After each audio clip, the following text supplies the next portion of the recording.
राधे राधे मित्रों। अभी कोरोना काल चल रहा है और इस कोरोना काल में आप सभी अपने अपने घरों में होंगे, क्योंकि अभी पूरे भारत भर में कोरोना का प्रकोप चल रहा है। ईश्वर से प्रार्थना करता हूं कि आप जहां भी हैं, ईश्वर सबको कुशल रखे, आप सब स्वस्थ रहें। ऐसी पवित्र भावना के साथ आज पुनः आपके बीच में मित्रों, कल पवित्र पावन अक्षय तृतीया का दिन है, जिसको अक्खा तीज बोलते हैं, अक्षय तृतीया भी उसको बोलते हैं। कल ये दिव्य दिन है और इस दिव्य दिन पे हमें क्या करना चाहिए, इसके बारे में मैं बात करने के लिए आपके बीच में उपस्थित हुआ हूँ। वैसे आप सब जानते हैं कि अक्षय तृतीया क्यों मनाई जाती है। हमारे भारतवर्ष में कई ऐसे सिद्ध मुहूर्त हैं, जिन मुहूर्तों में अनपुच्छ मुहूर्त जिनको बोला जाता है, जिनमें हम कोई भी जो हमारे हिंदू सनातनी परंपरा के कार्य हैं, जैसे शादी हो गई, ब्याह हो गया, संस्कार हो गए, यज्ञोपवीत इत्यादि संस्कार, नवीन गृह प्रवेश, ऐसे मांगलिक कार्य इस दिन हम बिना पूछे ही कर लेते हैं। मित्रों, ऐसा धर्म ग्रंथों में वर्णन आता है कि इसी दिन सत्ययुग से त्रेता युग की शुरुआत इसी अक्षय तृतीया के दिन से हुई थी और इस दिन किया हुआ कार्य अक्षय होता है। अक्षय मतलब जिसका क्षय नहीं होता है वो है अक्षय, जो कभी समाप्त नहीं होता। अक्षय तृतीया के दिन किया हुआ कार्य कभी ख़त्म नहीं होता, कभी समाप्त नहीं होता है, इसलिए इस दिन का अत्यधिक महत्व है अन्य तिथियों से। वैसे हर मास में तृतीया आती है और ये अक्षय तृतीया जो है वैशाख मास की शुक्ल पक्ष की तृतीया जो होती है, उस दिन ये तिथि आती है।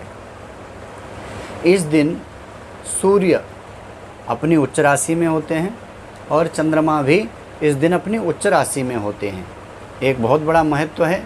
सूर्य ग्रहों का राजा है, वो अपनी उच्च राशि में है, और चंद्रमा रानी की संज्ञा ज्योतिष शास्त्र में चंद्रमा को दी गई है, वो भी उच्च राशि पे रहते हैं। जब ऐसे दो ग्रह, माता का कारक भी है चंद्रमा, मन का भी कारक है, सूर्य हमारे आत्मा का कारक है, इसलिए जब दोनों ग्रह उच्च राशि में होंगे तो सब मंगल ही मंगल होगा। तो इस दिन को इसलिए अत्यधिक महत्व दिया जाता है।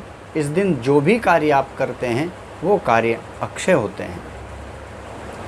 शास्त्रों में ऐसा वर्णन आता है, इसी दिन भगवान परशुराम का जन्म हुआ। सप्तचिरंजीवियों में भी परशुराम जी आते हैं। परशुराम जी का जन्म इस दिन होता है क्योंकि भगवान विष्णु के अवतार वो माने गए हैं, और नर और नारायण इन दोनों का भी अवतार इसी दिन माना जाता है। और भगवान विष्णु के अवतार हयग्रीव अवतार जो हुआ है वो भी दिन इसी दिन माना जाता है।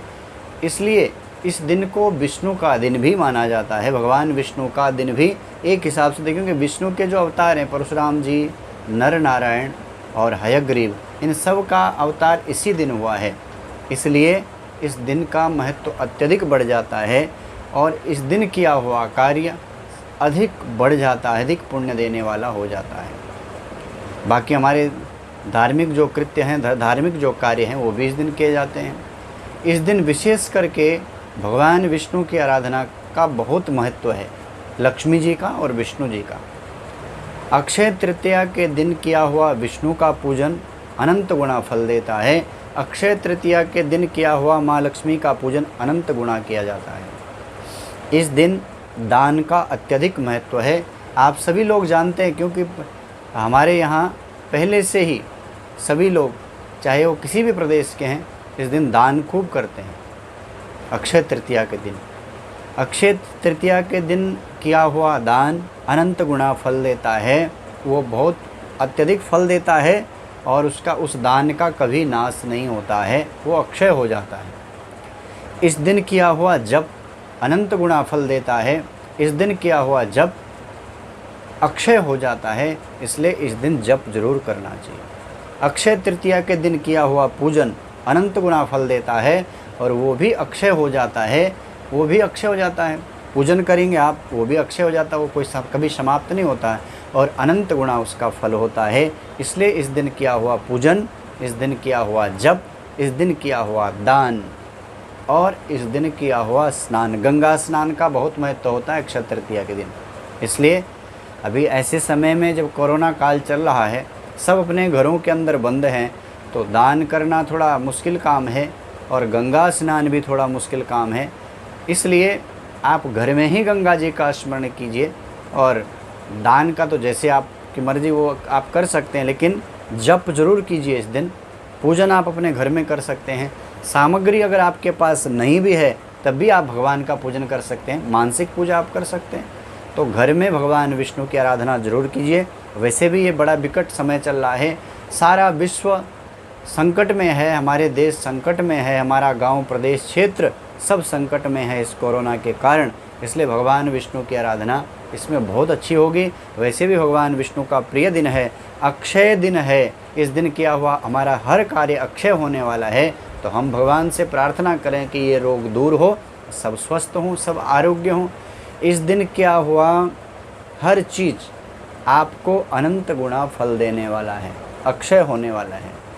गर्मी का सीज़न है, लोग जल दान करते हैं, तो इस बार थोड़ा मुश्किल होता है जल दान ये सब चीज़ करना, क्योंकि अभी सब बंद है। लेकिन फिर भी पक्षियों के लिए आप जल निकालिए, उससे ग्रह भी ठीक हो जाएंगे आपके। चिड़ियों के लिए दान जल निकालिए, बाहर जल की आप व्यवस्था कर सकते हैं, तो वो भी एक बहुत अच्छी बात होगी। इतना पवित्र दिन है, जीवन में साल भर में ऐसा दिन बहुत कम आता है। एक ही दिन तो अक्षय तृतीया आती है। इसलिए कल के दिन आप सब भी अपने घर में जप कीजिए, भजन कीजिए, कीर्तन कीजिए, भगवान विष्णु का पूजन करिए और कहीं अगर योग्यता और सामर्थ्य अगर आपने अंदर है तो इस दिन दान भी करेंगे, उससे भी हमें पुण्य की प्राप्ति होगी। और अक्षय तृतीया की आप सबको खूब सारी मंगल कामनाएं। आप सबके जीवन में भगवान खूब सुख और समृद्धि दे। पुनः बहुत जल्दी आपके बीच में उपस्थित होऊंगा।